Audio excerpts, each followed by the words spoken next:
everyone. Thank you so much for joining into University of Toronto Mississauga's virtual campus tour. My name is Alicia Singh, and I'm a recruitment officer here as well as a recent graduate. Today, I'm joined by two of my lovely colleagues, Emily and Jen. If you both would like to take a moment to introduce yourself. I can go first. Hi everyone, my name is Jen. I'm the Occupancy Admissions Coordinator here at UTM Residence. So I'm going to be talking all about student housing today and all the things that we do over here and how you can get involved with us. And hello, I am Emily and I'm a student ambassador with the Student Recruitment and Admissions Office. And I'm going to show you a little bit about how I spend my time on campus today. Thank you both for introducing yourselves. So for today's presentation, as they both have mentioned, Emily is going to take us through a walkthrough of what does a campus tour really look like for a science student, what all do you really experience, and then Jen is going to be sharing with us everything resident. So what does it look like, what can you expect to get out of it, and so forth. Towards the end of the presentation, we are going to be having a live Q&A period. So for you folks who have a lot of really pressing questions that you would love for me to ask them live, make sure to leave it towards the end of the chat. But throughout the presentation, if you do come across any questions, feel free to drop it in the chat, and one of my colleagues behind the scenes, either Tara or Lewis, will be able to get back to you. So thank you so much to Jen and Emily. I will see you both shortly. Before we get started, I would love to start off with a land acknowledgement. We wish to acknowledge this land on which the University of Toronto operates. For thousands of years, it has been the traditional land of the Huron-Wendat, the Seneca, and most recently, the Mississaugas of the Credit River. Today, this meeting place is still home to many Indigenous people from across Turtle Island, and we are grateful to have the opportunity to work on this land. All right, now bringing it back over to you, Emily, to take us through your tour. Thank you, Alicia. So again, I am Emily and I am in my 4th year in my final semester with just a couple weeks left in my undergrad, doing a double major in biology for health sciences and chemistry with a minor in psychology. So today I'm just going to show you around the places that I spend most of my time in when I am on campus. And that will be through the different perspectives that I have had living on residence in my first year, commuting from off-campus housing in Mississauga in my 2nd and 3rd years, as well as commuting from my hometown this year and doing virtual classes. You'll also get to find out more about work study positions, volunteering, and extracurriculars like dance. So speaking of dance, here's a picture that was taken in my hometown of Woodstock, Ontario, which is a very agricultural center. And that's where I've had to commute to go to school, Mississauga, which is about a 1.5-hour drive, once every 3 weeks or so to attend a lab, since the rest of my classes have been virtual this year. Now, when I do commute, I leave extra early because it can be really busy on the highways sometimes. But when I get to school, I park in one of the many parking lots and I pay the daily rate for parking since I'm not going very often.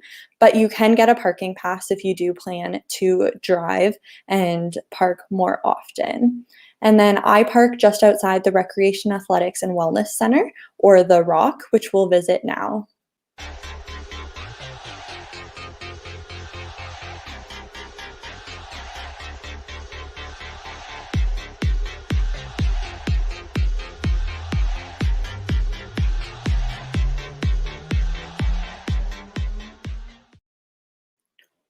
So this is our gym, which houses lots of gymnasiums. We have fitness programming, swimming pools, dance studios, and more. Most of our fitness programming has been suspended currently during COVID, but some of it is still happening online. And with the members of the UTM competitive dance team, before we have practice in the dance studio, we would often meet in the workout space because you get access to that for free as a member, as a student at UTM, which is really nice. I currently was meeting with the members of the UTM competitive dance team using Zoom for this past year, where it was kind of fun because we could do things like have bring your pet to dance night, which you would never be able to do in the ROC. During these meetings, we do workouts together and run dance combinations. In a typical year, we would have been in the dance studio of the Rock a couple of nights a week, and we would have been rehearsing and developing routines for competitions in March. And we would typically do 3 competitions together. Now, joining a club, any club that's interesting to you, because we have hundreds on campus, is a really great way to meet people that you'll have lifelong connections with. I've met some of my greatest friends through joining this team. And as a team, we've also gotten to be able to participate in events like homecoming, and it can also be really fun to just go and watch sports games as a way to de-stress and hang out with friends if you're ever looking for something to do on campus. Now we'll visit the Davis building.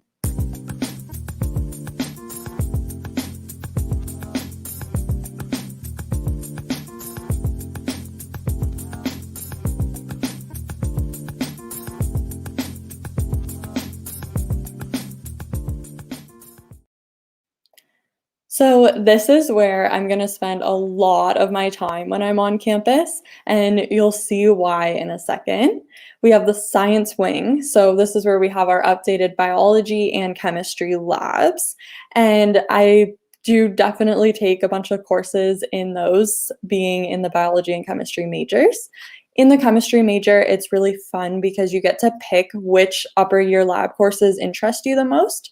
So I'm currently taking a biochemistry lab course, and that's where I got to go in person every 3 weeks to do some experiments, which was nice.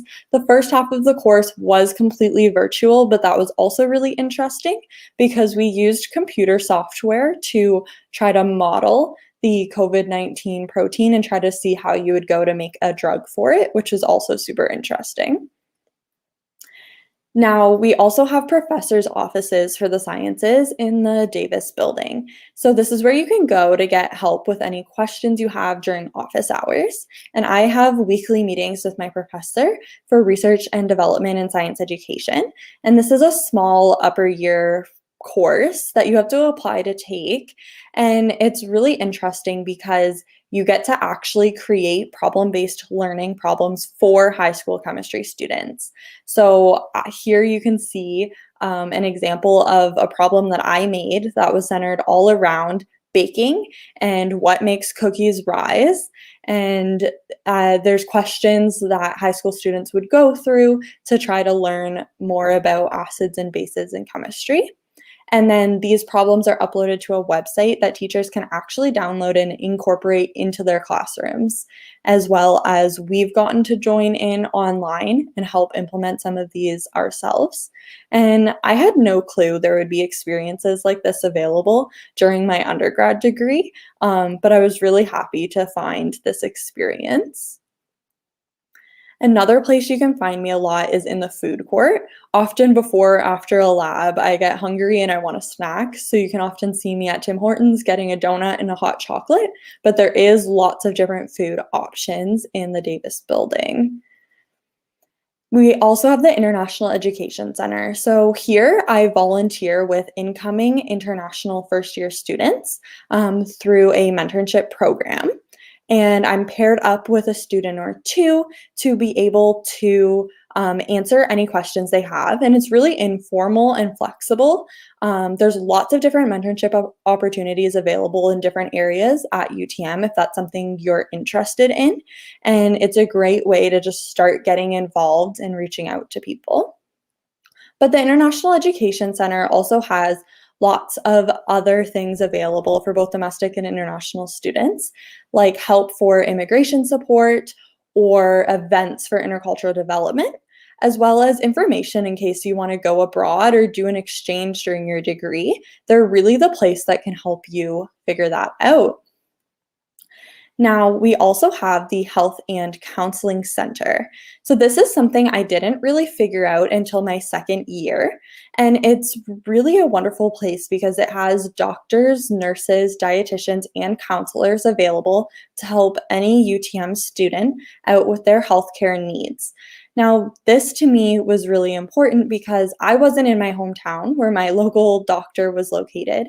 So if I had medical needs, it was really nice to not have to search around and try to find a local medical community clinic and figure out how to get there, but to actually be able to use the resources available on campus.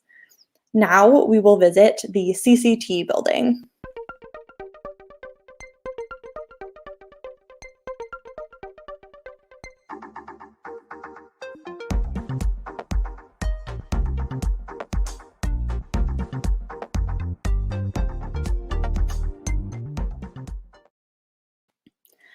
So I did not have very many classes in the CCT building, but there is often events set up and I'll often walk through them. One event that I do remember seeing every year is the International Education Fair. Now these are really cool because there's lots of different booths so you can learn, but often for participating you can get entered into draws or get different prizes or candy bars, which is also just a little bit of an added bonus for participating. And now we'll visit the Hazel McCallion Academic Learning Center, or the library.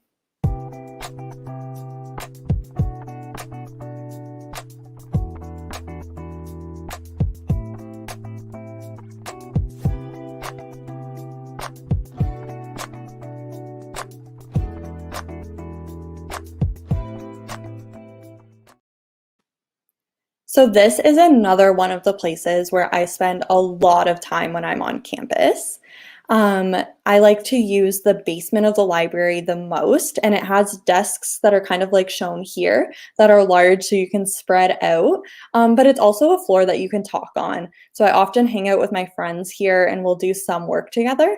My friends and I would be in the basement so often that we wouldn't even text each other to see like, oh, where are you on campus? We would just go to the basement and know we would find somebody.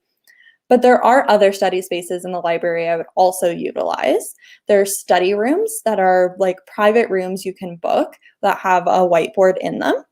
And that's really useful if it's before a test and you want to work on problems with a group of people so you can all see what you're working on. But there's also silent study cubicles on the upper floors, and I really like to use those if I'm trying to read and concentrate. But the library has liaison librarians that focus on different departmental areas at UTM. So there's a science liaison librarian who can really help you as a science student to see what different types of reference and research materials are going to be most beneficial to you. But they're also available for all the other different departmental areas. And they'll often even come into some of your classes to help out when you're working on different assignments. And the UTM library is connected to the entire U of T library network. Now, this might sound a little bit boring, but that means you get access to so many databases for free. So you have all different types of research articles available. And I have friends at other schools that are jealous at just how much we have access to through the U of T library network. Now we will visit the instructional building.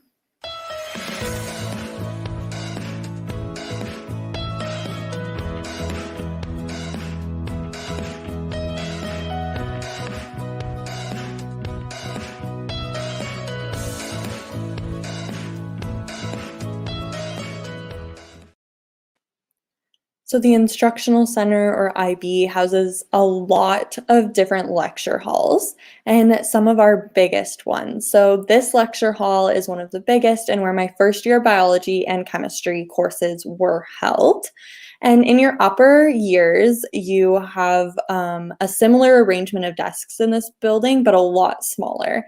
And this U shape is really great for getting to interact with professors and other students in the class. And outside of the instructional center is the shuttle bus that takes you to the downtown St. George campus. Now, this is really handy if you want to take any courses at the downtown campus, or if you're like me and you want to explore restaurants in downtown Toronto, go to the Royal Ontario Museum, or walk to Union Station to go on a train and visit friends in other cities, then this is also a really good, handy option that only UTM students have access to for free. Inside IB is also where I started trying some new foods that I had never tried before. Off to the side, not quite pictured, is bento, where I tried sushi for the first time and I loved it. So I started trying other new foods during my UTM experience. Now we will go to our newest building, MN.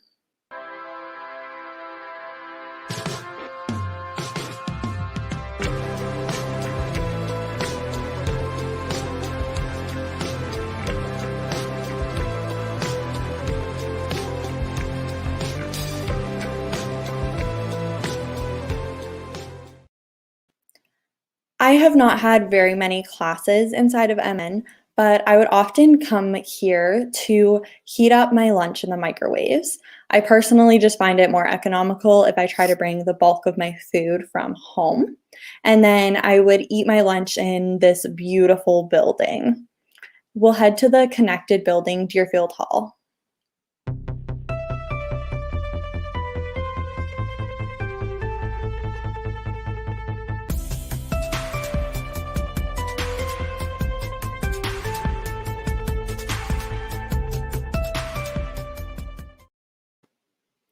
So this is where I do a lot of stuff with psychology. Pictured here is the first year psychology labs, but I have also signed up to participate in researchers' studies in this building.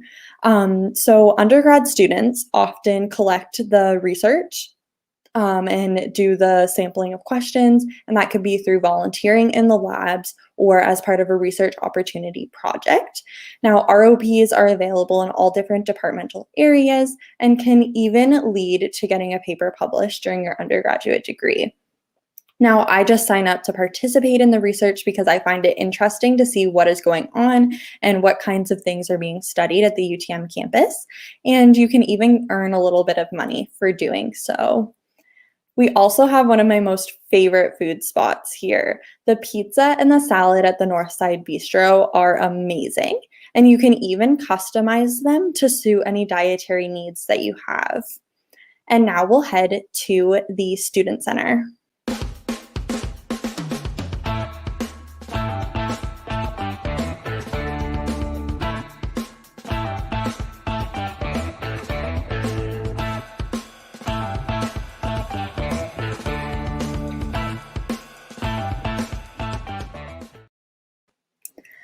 So the Student Center houses the UTMSU or Student Union. The Student Union is really there to represent the students, and they do that in a variety of ways. That's through helping coordinate hundreds of clubs and academic societies on campus. They run lots of different events like Free Breakfast Wednesdays. I've been to Free Breakfast Wednesdays, and one week they'll have a whole bunch of different types of cereal, and a different week it could be pancakes. And it's really just a nice way to start your day. And they also have the Blind Duck Pub. So I would go here almost weekly with my friends before dance practice, and we would all love to get the poutine. Poutine is a Canadian staple made of fries, gravy, and cheese, and it really is super yummy at the Blind Duck Cafe. Now, outside of the Student Center and Kenneth is the My Way Mississauga Transit bus stop.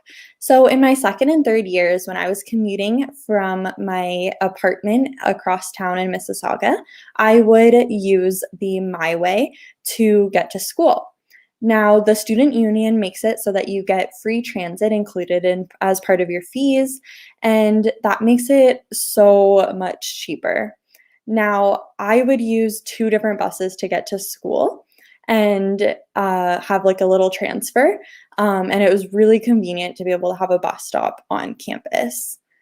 Now, if it was really cold outside, though, I would wait inside our next building, Kenneth, which we'll visit next.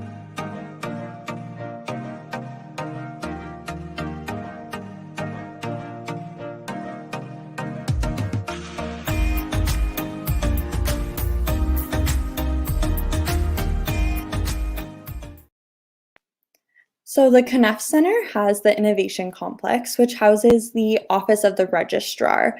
Now, this is really a really helpful place to go to get your questions answered once you're a UTM student. They have lots of different types of help, including figuring out questions to do with your program and your degree or financial planning. Now, I have used the academic advising to ensure I could fit both my majors and my minor without having to take any summer classes or do any additional time at the end of my degree, just because that was a goal that I personally had. Lots of people do it differently, though. And they were really helpful to be able to make it so I could accomplish that goal. And we also have the Student Recruitment and Admissions Office. And this is where I do a work study as a student ambassador. And this is something I really wish that I found out about before my 4th year, because it's a really flexible way to help you earn a little bit of money while also gaining valuable skills for later on after your degree.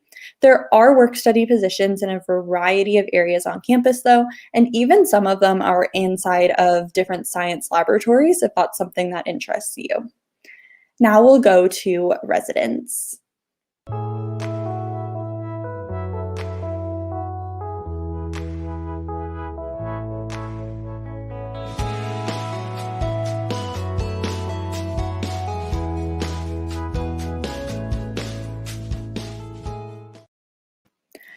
So this is the last stop of this tour, and I just want to put a little reminder out there that we will have a more detailed presentation about residence after I have finished this. So I lived in residence in my 1st year, and I got lucky and I got a McGrath townhouse style residence, which you can see here. It's actually me and my roommate walking down the path to our residence. Now in McGrath, you get a kitchen, a bedroom, living space, and bathroom, and you're only sharing with 2 to 3 other people, which is really, really nice. Residence is where I've met some of my first friends and ones that I'm still friends with today, and I'm sure I will be for years to come. So it's a really great way to start meeting people and really handy to live so close to where your classes are. Now, with my friends, sometimes we would get bored and we would like to try different food things because none of us had much experience cooking yet. So pictured here, you can see our attempt at making shepherd's pie. Now, this is the end of my tour, and I want to thank you for listening, and hopefully you got to hear a little bit more about what being a science student is like. And now I'm going to call Jen back to hear more about residence. Thanks, Emily. I loved hearing about all of your campus experience, some of the lovely things you said about residence. Speaking of which, I'm going to get started by talking about residence and what your 1st year experience in residence will look like. So we'll get started by talking about why you might choose residence. So according to an academic study, it was shown that there's a greater retention to 2nd year and graduation, meaning those who choose to live in residence are statistically more likely to stay in the university longer. Additionally, this year, there's easier synchronous learning because you're in the same time zone. You also have access to in-person communities and programming, which makes it easier to make friends and have in-person connections. You also have the opportunity to experience more independent living with your peers with access to our many resident services, including maintenance, front desk, and 24/7, 365 support from our student and professional staff members. Sorry about that. The application is very easy, and so that's part of what I'm going to be talking about today. And then lastly, you get to experience our wonderful programming that we do in residence, and that's where I'm going to focus next. So Residence Council is a student-led organization that represents student needs and interests in residence. There are some fun events from a Movember contest to Candygrams to bingo nights. So they're here in residence and they do all that programming for you. In residence, we also have a large orientation and Frost Week program, which consists of I get experience in residence fair, a Res 101 program, coffee house, a ton of other activities that we have for you when you arrive in September and also in Frost Week when you come back from the winter break in January. Additionally, we have a few LLCs, and LLCs are living learning communities in residence where students in specific programs can choose to live with people of the same program. So we have LLCs for CCIT, CompSci Foundations, LEAF, which is Leaders for an Environmentally Aware Future, Life Science, and our newest one is Global. So the Global LLC is for like an anthropology course, and we're really excited about that new LLC this year.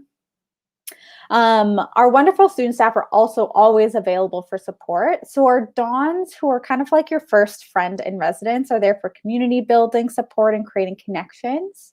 Our PALs, or peer academic leaders, are your academic support in residence and help facilitate the transition academically from high school to university.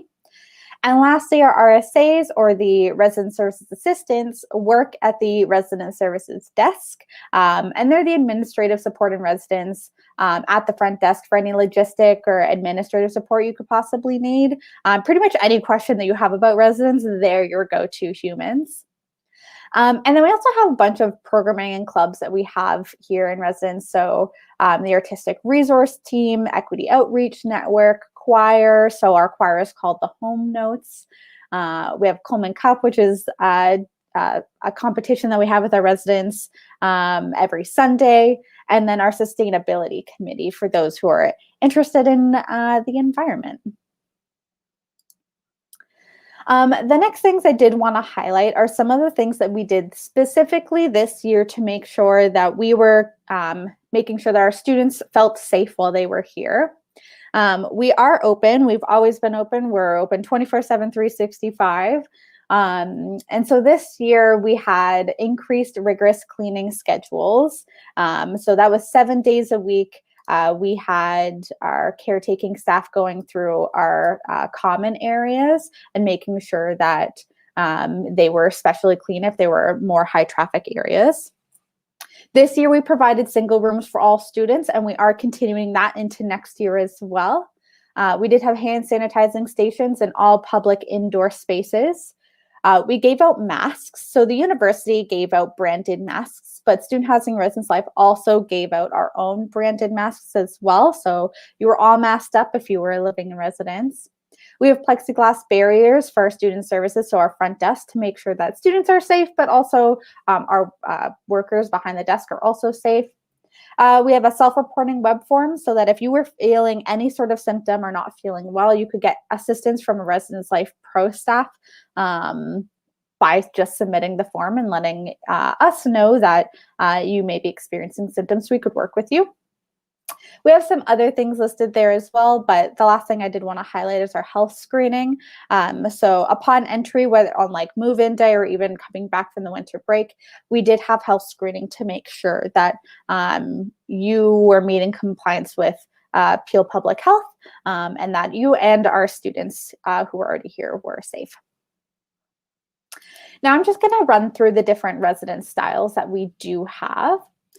So the first two that I want to talk about are our suite style areas. So we have suite style singles, and those are Roy Ivor Hall.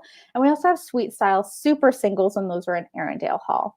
So the difference there for suite style is that it's 4 bedrooms, 2 bathrooms, a living area, and a kitchen. And it's like an apartment building. But the difference between the single and the super single is that the single has 1 bed in that bedroom and the super single has 2 beds.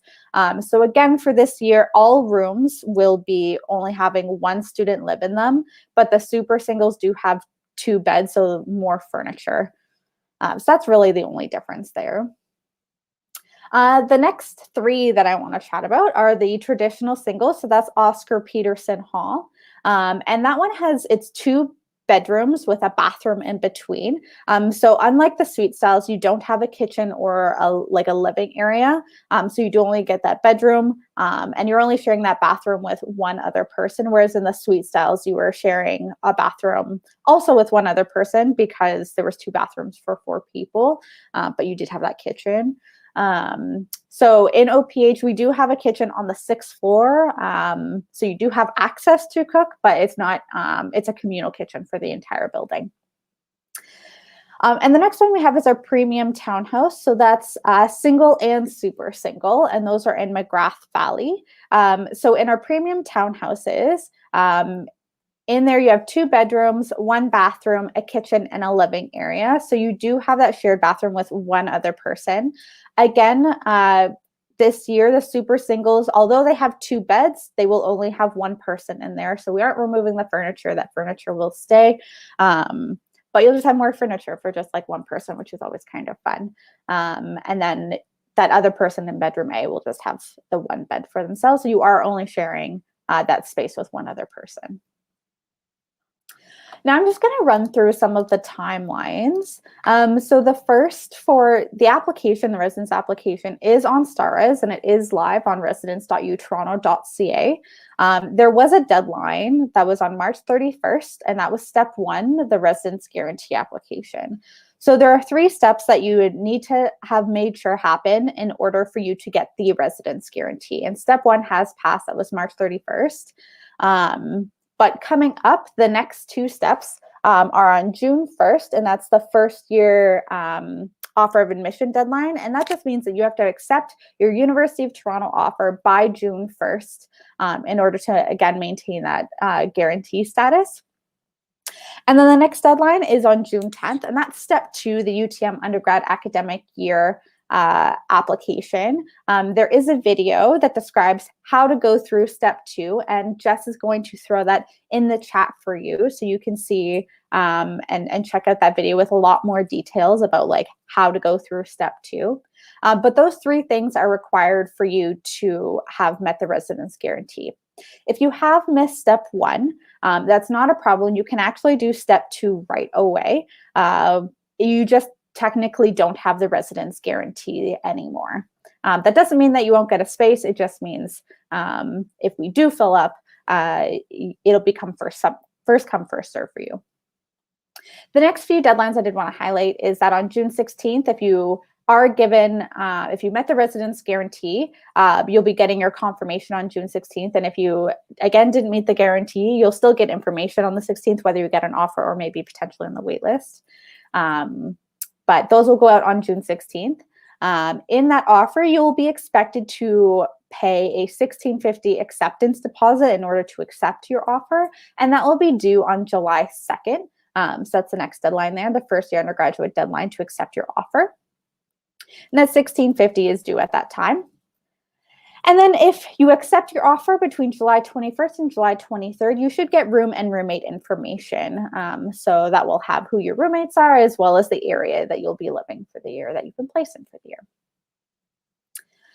What I did want to highlight here is just what step 2 looks like. So if you did the step 1 deadline, step 1 was under apply to residence. In order to see step 2, you actually have to go to My Applications, and then you'll see the UTM undergrad academic year 2021 to 2022, and that's the application where you'll actually fill out your information and you'll pay an application fee. So that's how you actually apply to UTM. The step 1 application is really just making sure that you do have the guarantee. The next few things I do want to highlight is just our housing fees. So you can see them all listed in this chart, the amount for each area. Something I did want to highlight is that when you apply to residence, you pay a $350 application fee. And when you accept, if you get an offer of residence and you accept your offer, you pay a $1,650 acceptance deposit. Now, both of those total $2,000, and that $2,000 contributes to your residence fees. So for example, if I were going to be living in Oscar Peterson Hall, that's the placement that I got. When you arrive in residence, you'll already have paid $2,000 towards your residence. So what you'll now owe for the remainder of the year is $9,372. So again, that $2,000 goes towards your residence fees. The last thing is that fees, the fees listed here do not include meal plan, but meal plan is required in order for you to live in residence. If you have questions about meal plan, we can try and answer them as best as possible. The meal plan office is the best place for that. And Jess can throw some information about meal plan in the chat regarding their contact information and pricing. And the last thing I have is just how you can contact us if today doesn't answer all of your questions. So first, the application is online. It's at residence.utoronto.ca. If you do have any specific questions related to your application, you can email us at resdesk.utm@utoronto.ca. You can call us at 905-828-5286, or you can live chat us on our website. We also have tons of social media outlets, so check us out because we have tons of information and programming there. And the last thing I did want to highlight is that we do have a virtual showcase that is occurring tomorrow between 9 and 10 a.m. where the whole focus is going to be on residents, and we'll show the inside of some units, for example. And then on May 15th, that's our first open house, and that's what we'll be showing that's when we'll be launching our large tours. So stay tuned for that.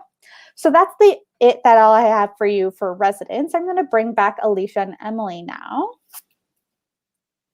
Thank you so much to the both of you. You guys have shared a lot of great information and the chat has been super busy.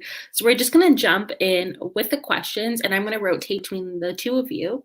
So starting off with you, Emily, and the question that we have is, how did you find managing time in regards to doing your schoolwork, working, and then also your extracurriculars? So this is something that you kind of have to play with a little bit. And I started with doing less things in my first year just because I didn't know how much I could handle. But I started with joining a team because I knew that being able to access other like upper year students would only help me to see like how do they handle classes? How do they handle things when it's really busy? But creating a schedule is really helpful. So I use online calendars to write out when are all my classes, when are all my assignments due at the very beginning of the school year. And then I also write it down on paper just because it helps me to remember it better. So then I can see when I'm the most busy and know when I have time to add in extra things. And honestly, the more you join, it can actually be really helpful to you, even though that could seem weird and like it's taking time away from studying. Perfect. And I just have one follow-up question towards that. And that is, how did you actually find out about the different extracurricular activities? Because I know you were heavily involved. So do you mind walking us through that? So for me, I was a competitive dancer throughout my whole life in elementary and high school. So I was really looking for a competitive dance team in my first year. So I just like did some Google searches to see if I could find one. And I was happy that I did. But if you don't know exactly what you're looking for, there are club fairs that happen at the very beginning of the semesters. There's lots of different things posted on the UTMSU website, as well as for finding out about different mentorship or work study positions. We have other websites like the Career Learning Network that can let you find out about those types of opportunities as well. Perfect. Thank you so much. Now moving it over to you, Jen. We have a question regarding residents, and that is there a curfew to come back onto campus, or are you not going to be allowed back in? Yeah, great question, especially this year with our COVID safety protocols. You are allowed to leave residence. That's not a problem. You can, like, for example, if you need to go to the grocery store and things like that, as long as like you're following Peel public health guidelines, then you're able to leave. That's not a problem. There also isn't necessarily a curfew. We do have quiet hours. So between quiet hours start at 11 p.m. on weekdays and they start at 1 a.m. on weekends. So that's the only sort of like curfew that we kind of have. But again, it's not necessarily a curfew. It's just when we expect that our resident students are like quieting down for that time. We do have dawn on duties that go around at that time to make sure that things are like running smoothly and that everyone is quiet. Especially for students who are like studying and things like that. And that's why it's later on the weekends, like 1 a.m. So there is that opportunity to stay up a little bit later. But yeah, in terms of leaving campus, you are more than welcome to leave. If you had to leave the country, that is a different story. We would have to go through some like quarantine protocols and things like that, but we would expect that you'd be notifying us at that point. But if you're just leaving to like even just go home for the weekend, that's not a problem. Awesome. I think that's such a great part about residence is that it really builds up that independence that we're not used to kind of in high school. So you can really build your own schedule. Now, passing it over to you, Emily, I know throughout your presentation you talked about the UTM bus pass and kind of your experience with it, but do you mind also sharing a little bit about the shuttle bus? Yes. So the shuttle bus, you literally just show your T card or your student card, and that gets you onto it. And it runs usually like for most of the day, like 8 a.m. to 8 or 10 p.m. I can't exactly remember, but it runs like every half hour or hour or so. It only takes like 45 minutes to an hour, depending on traffic, to get from Mississauga to downtown Toronto, which is really nice. And one thing I definitely want to add in there is that it's completely free for UTM students only. So irrespective if you're studying at a different University of Toronto campus, you will have to pay the price each way every single time. But UTM students, they do get another perk for transportation, and that is that you're able to ride this absolutely free of charge. So for all your commuter students, definitely take advantage of this. Now, moving back over to you, Jen. Oh, sorry, one second. I'm going to ask you one more question, Emily, and that is, do you mind sharing a little bit more about what the workload looks like for health science students? Yeah, so it is variable because you do get to pick some of your courses, and like you may choose to take less of a course load or more of a course load than I did. So I took a standard course load of 5 classes for each of the fall and winter semesters. But you could go down to like 4 classes and do summer as well to lessen your course load. But you also can pick what kind of classes. So labs are, in my opinion, usually can be easier to get the marks, but they take more time just because it's like 4 or 5 hours in a lab and doing lab reports each week. And in your first year, you often have a lot more assignments. So you might have stuff weekly in every class, which can be a lot to handle, but they'll be worth a lot less. So they'll only be worth smaller portions of your grade. And then as you go up into your upper years, the course load I found became easier to manage just because it was only like a couple of big things a few times in the semester. So you could really plan ahead and know, okay, I have 3 tests that week. I'm going to start studying 2 weeks in advance. But really, for me, if I'm going to say how to manage the workload, just try your best to stay on top of it the whole time. So if you have a busy week, just know you'll be busy for that 1 week, but it'll probably be lighter again the next week. And if you try to not let anything fall right away, then you should be able to handle it. And you can always take a less course if you need to. Can you share one of your favorite tips that has helped you with managing your workload that you would have never expected? So for me, you get your syllabus before classes start usually. And in that syllabus, it goes through everything that you need to know about the class, including every single due date that you'll have. So it'll be like weekly quiz on this date, this date, this date. It'll have all your tests, all of your assignments. You'll know how much each one's worth. So for every class, I go and write it down at the very beginning of the semester. And then I know exactly when everything is due. So then I can see, oh, I should work ahead for next week and know how to time manage a lot better. Being a recent grad myself, I can definitely say that was really, really helpful. I learned that later on throughout my career, but you think it may not be as important. But once you get to your schedule and you have so much stuff going on, it's so good to just have everything there to be like, oh, wait, the test is actually this week. It's not in 2 weeks. That's happened to me in my first year. I remember like sitting down and someone was like, so did you study for the midterm tomorrow? And I was like, wait, that's tomorrow? No. So yes, definitely agree. Now passing it over to you, Jen, we're getting a lot of questions related to residence. So the first one is it mandatory for students to actually stay in residence?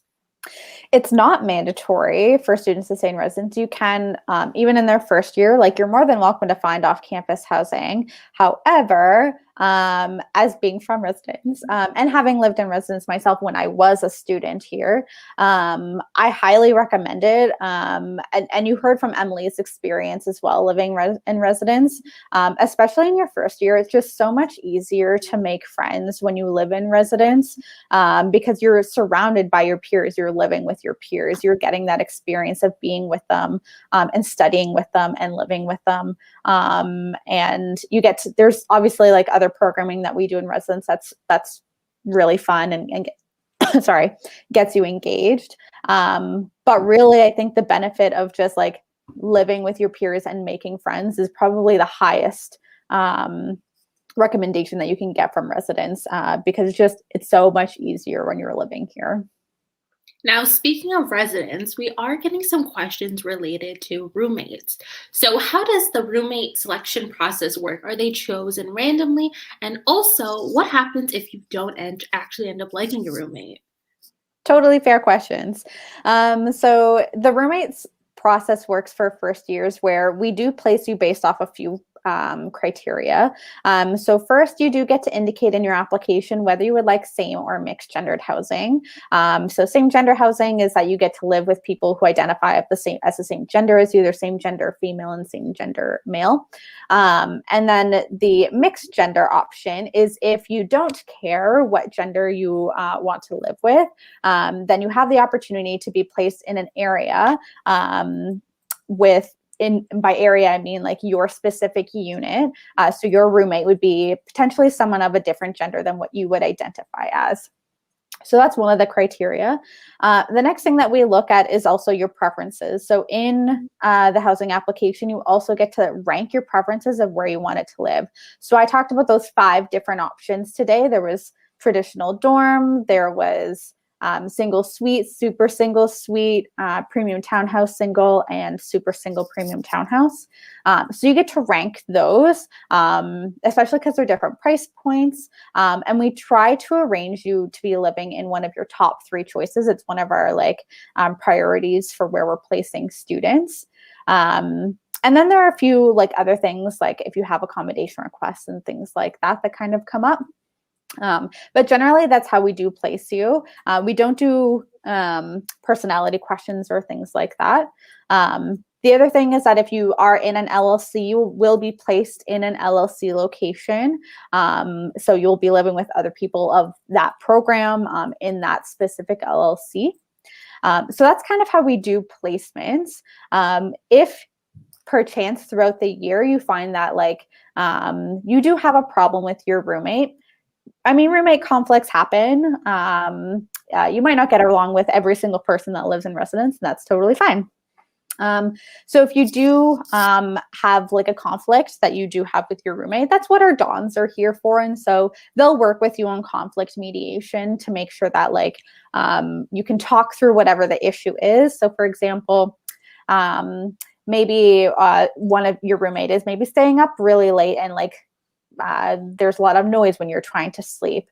If you don't feel comfortable having that initial conversation with your roommate, the Don will come in and help mediate that conflict to make sure that you're both comfortable, because you do sign actually a roommate agreement at the beginning of the year where you can talk about what you need and what they need and make sure that's working. At the end of the day, though, if things are really not working, we do have a room switch process that we can investigate and go into, but 9 out of 10 times, just working with your Don helps get you through that process.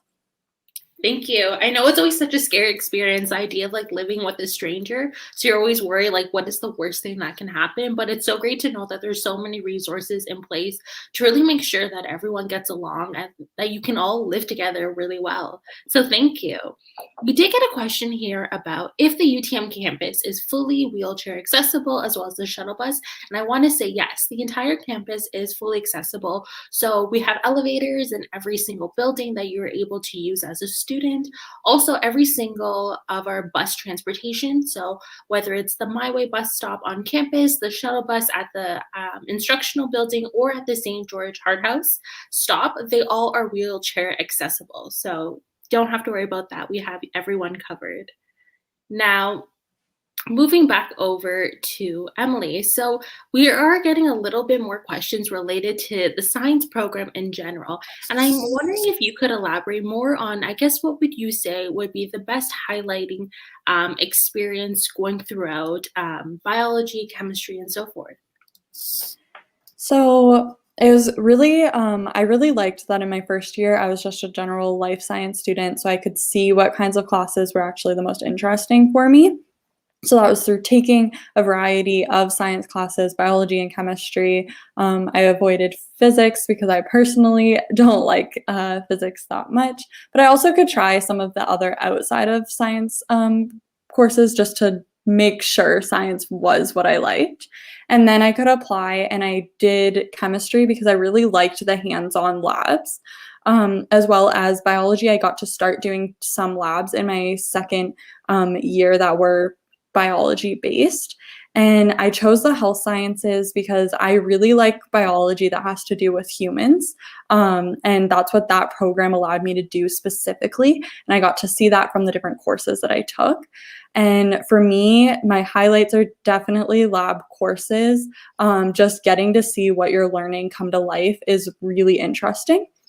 But try taking a course that might surprise you. I've taken some chemistry courses that I was kind of scared to take because they had physics components, but they actually were super interesting and eye-opening to me because it allowed me to think about the world in ways that I hadn't previously. So I got to kind of expand my views and learn that math isn't that scary if you're someone who's always avoided it like me. Perfect. Now we are getting some questions related to our courses going to be open and online or in person during this fall. And what we can say at this moment is that we are working really close with Public Health Canada to make sure that we are following all the regulations and protocols to make sure that if we do have a return onto campus, it is safe and we're putting everyone's safety at the highest priority. So we are going to be constantly checking up, and if anytime any updates happen, you guys will be notified right away. And I know my colleagues have left a lot of valuable information and links down below where you can look up more about this. So stay tuned. Once we get information, you will definitely be hearing about it right away. At this moment, we're all just kind of in a waiting game. So we really appreciate your patience during this time. Now, one question that we get is, what made you choose UTM? Why did you ever want to come here? So I guess maybe Jen, you can share first. Yeah. So when I was a student, I chose UTM for a few different reasons. So first, the program that I wanted was here. So at the time, it was an education program, which I don't think UTM actually like has as like a program anymore. It's now, I think, a minor. But I also was working in math, so that was my major. So UTM is really well known for that, and I did love the UTM brand essentially. So it was really nice to have that, but also have the smaller campus feel, really like an integrated into campus experience. And then lastly, I actually had a friend who had come to UTM before. She was like a few years older than me, and she really talked about her residence experience and the different buildings and stuff like that. And so residence was also kind of a highlight for me. I really liked the different styles of housing and the things that residents were doing, and everyone just seemed really welcoming. And I also came from a small town, so jumping right into the big city of like St. George was like a lot, but UTM gave me the opportunity to still get my U of T degree, but also can go downtown when I wanted via the shuttle, but also still have that like campus feel. So I guess that's why I chose UTM. How about you, Emily? So I kind of have some similar reasons that I chose UTM. So I was from like small town, hour and a half away, had never really gone anywhere on my own. And I applied throughout Ontario and wasn't really set on any university. Mississauga I liked because it was far enough away from home that I couldn't just get there, but also close enough that I could if I really needed to. So I really liked that part of it because I could still go home on the weekend like every month pretty easily. And then I had the really good programs that I wanted. I also liked that there was specialists as well as majors and minors, because I wasn't exactly sure what I wanted to do. And some universities, you have to do like most of your credits all in one stream. And I kind of have always been a person who wants to be interdisciplinary and focus in a bunch of different areas. So I liked that I would be able to do that. And then to kind of sweeten the deal with Mississauga, I was given a large scholarship. So that kind of helped me to pick UTM. Awesome. So you can definitely see that everyone comes to this campus for different reasons. For me personally, since I was a commuter student, I actually grew up and I live in Mississauga. And so the concept of wanting to be on the bus for 2 or more hours was absolutely ridiculous to me. I was like, I need to just get there, get home as soon as possible. Like that was my goal. Like as late as I can wake up, I want to do it. So the bus pass really helped me there. And what's also really awesome is that for folks who haven't actually been to our campus, we're kind of in our own little enclosed space within the city. So you don't need to travel by car to get to the next building. You know, everything is in walking distance. So it's like once you're there, you get everything done from waking up, going to the gym, doing your extracurriculars, going to classes. And once you're done, you just head home. And I thought that was so awesome. Usually other campuses are really, really spread out everywhere. So that was a huge highlighting factor. Now, we are reaching close towards the end of our presentation, so I'm going to be addressing the last few questions that are coming in. And so one of them will go over to you, Jen, and that is, does residents actually have an off-campus housing application? Yeah, so if you are interested in living off campus, there's no off campus housing application. Finding off campus housing is very much on your own. So you can search through, there is off campus housing resources that residents does provide there. I don't know if Jess has put a link in the chat, but she can, and there's a resource there, but like what you can look into. And downtown also has a specific off-campus housing section where they help students, assist students with finding off-campus housing. But other than that, you're kind of on your own. So you're doing your own research, signing your own lease. If you have like a realtor by any chance, like you're using your own person. So we unfortunately don't assist with that. Perfect. And now I know we've talked a little bit about, you know, what are the benefits of like living on residence and so forth, but I would love to hear from all of you, maybe one tip that you have for folks who are a little bit shy on how do they make friends? You know, how did you guys put yourself out there? Because it definitely was intimidating in your first year, especially speaking to professors. So maybe if both of you could just share one of your top tips that really helped you, starting with Emily. So I'm definitely one of those people who's super shy. I really didn't reach out to professors till like my 4th year, but they're honestly more friendly than they seem. Like we kind of put them on this like big pedestal, but they really are there to help you and they want to see you succeed. So going to office hours is a great way to start interacting with them. And you can go with a friend for your first time. Like find some, if you've met anybody in the class, or if you see other people waiting outside the office, you could just like chat with them and then go together to speak to professors. And then you won't feel quite as intimidating as if you were to just go alone. That's how I went for my first time. And just know that like really nothing worse can happen if you don't go. So like just try and see, and you'll probably learn something that you never would have thought of. For me, I